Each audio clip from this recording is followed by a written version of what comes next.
Bismillahirrahmanirrahim.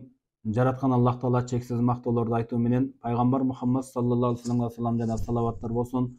Урматтуу мекендештер, урматтуу бир тууган мусулман ага инилер, Россиядагы эмгектенип жаткан бир тууган мекендештер, баардыгыбызга белгилүү дүйнөдө баардыгынан маалымат болуп жаткан бүгүнкү күндөгү Туркияда, Сириядагы бир туугандарыбыздын башына оор кайгылуу күн келип турганда, биз дагы ушул Кыргызстан мусулмандар дин башкармалыгынын Россиядагы өкүлчүлүк жамааттын атынан жана ошондой эле жергиликтүү Москва шаарында диний Манас диний окуу борборунун жамаатынын атынан жана ошондой эле үй бүлөмдүн атынан терең кайгыларына ортоктошпуз демекчимин.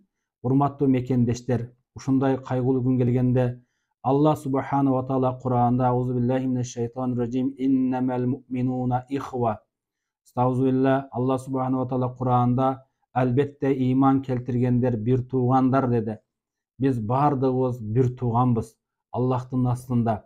Ушундай бир туугандарыбызга оор күн келгенде жөн карап отурбай, колубуздан келишинче, көңүлүбүздөн чыгышынча жөн отурбай ушу 1 сом болобу, 10 сом болобу, 100 сом болобу, кайдыгер карабастан салымыбызды коссок, Аллах субхана ва таала ушундайда билинет экен туугандын ким экени, кандай экени. Туугандардын башына оор келгенде оорун колдон алып, жеңилин жерден ала турган болсок, мына ушуну биздин ата бабаларыбыз айткандай, ушуну тууган деп айтат экен. Келиңиздер, көпчүлүк түкүрсө көл болот дейт. Биргеликте көңүлдөн чыгарып, көпчүлүктүн катарынан калбастан, биз дагы мына ушул жаңылыктардын этегине картанын номерин коебуз. Ачык эле айтып коеюн, ол картанын өзү паспорттогу аты Камчыбек Календерович деп чыгат. Аны биз Абдыразак Дамла деп коебуз. Биздин ушул өкүлчүлүктө Манас диний окуу борборунда сабак берген устаздын картасын атайын койдук. Биз Кудайым буйруса ушу российский, московский муфтияттар менен кеңешип сүйлөшүп койдук.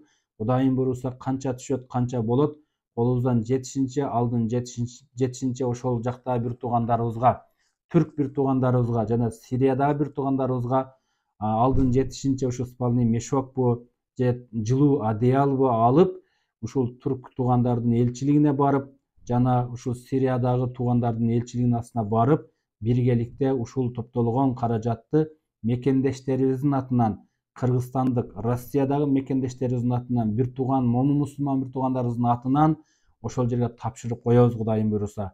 Аманаттар Аллахын буйруса, Аллах Таала басыр сыфат менен көрүп туручу зат, Аллах субхана ва таала алим билип туручу зат, Аллах субхана ва таала кадир кудуреттүү зат. Кайдыгер карабай, баардыгыбыз бир жакадан баш, бир жеңден кол чыгарып, ушундайда билинет экен, Аллах Таала көрүп турат, кылган кызматтарыбыздын берекеттерин Аллах Таала өзү эсепсиз берсин.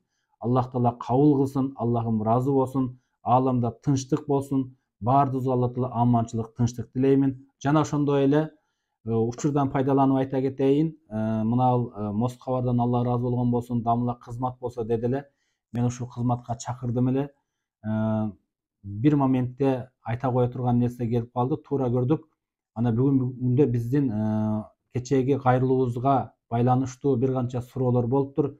Эже карындаштарыбыздан ушу кыз балдар дагы, аял кишилер дагы барып окуса болобу деген. Мен айтат элем, ушуну кошо азыр Москвада тартып чыгарат Кудайым буйруса. 6-күнү жана ошондой эле базар күнү түшкө чейин, түштөн кийин кыз келиндердин, эже карындаштарыбыздын группасы бар. Ага белгилүү чоң илим алган, дипломду алган, медреселерди бүтүргөн устазаларыбыз сабак берет. Эже карындаштарыбыз, жолдошуңуздар менен келсеңиздер базар күнү, анда бир учурда жолдошуңуз устаздардан сабак алат, эже карындаш келинчеги ал устазалардан сабак алып кеткенге мүмкүнчүлүктөр бар. Ага да биз телефон номерлерди жазып коебуз. Ушул эле баягы сиздер көргөндөй метро Павлевский, улица Большая Пионерская, дом 20. Ошого келип кайрылыңыздар, илим алыңыздар. Эркек мээнет кылып эмгегин үйдүн алдына чейин алып келет экен, ыймандын мээнетин. Эне үйдүн ичине чейин алып келет экен. Ошон үчүн энелердин кучагы медресе деп бекерден айтылбаптыр. Эже карындаштарыбыз ыймандуу болсо, ал бир тууган ага энелерибиздин бактысы болот экен. Эгер ага энелерибиздин жүрөктөрү ыйманга байыган болсо, ыйманга толгон болсо, эже карындаштарыбыздын бактысы экен. Аллах Таала бардыгыбызга иман берсин, бардыгыбызга Аллахым бактылуулук берсин, туура жолдон Аллахым адаштырбасын, асман жерден келген бәле апаттардан жараткан Аллахым өзү сактасын. Бардыгыңыздарга аманчылык, тынчтык, бактылуулук тилеп калайм. Ассаламу алейкум ва рахматуллахи ва баракатух.